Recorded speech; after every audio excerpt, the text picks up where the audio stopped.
الوحدة يبدأ بالبداية على الناحية اليمنى أديب حوساوي، أول رمية جانبية، إشارة من المساعد الأول. أكيد المدربين الفريق الأول يتابعوا المباريات والتغطية. هنا كرة انطلاقة الصهيب، تمريرة رائعة لصاحب التقدم، صاحب التقدم. هنا كرة لدي كرة ما زالت عبد المجيد، أداء ضعف. وهنا عبد المجيد انطلاقة يسارية خطيرة للاتحاد، ربما في أي لحظة هدف ثالث، في أي لحظة يا سهل يا عبد الله سهل. هنا عبد المجيد يعرض له كرة أمامية، ولكن تقدم قليب يحتسب 4 دقائق.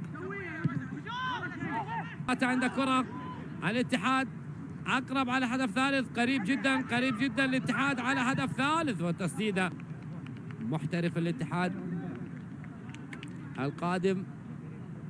نشوف مين اللي محمد هلالي تبديلين للاتحاد كوني.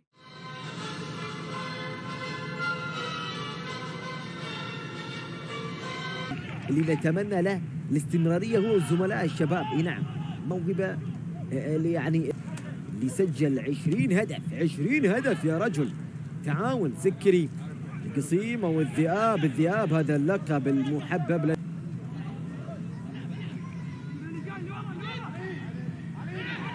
خطأ، لكن حكم الأندية التي تأتي من دوري الدرجة الأولى ريالو الإمكانية بهذا الضغط وبهذا الحضور وبهذا التركيز. هنا محاولة في الناحية اليمنى، بعد ضربة ركنية.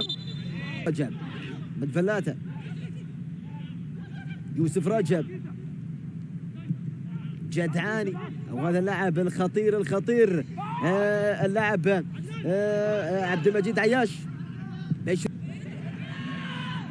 طيب وجود قرار، لكن حكم اللقاء يأمر باستمرار اللعب. هذه خطيرة اتحادية، لكن كعبي بتوقيت سليم من جانب كعبي.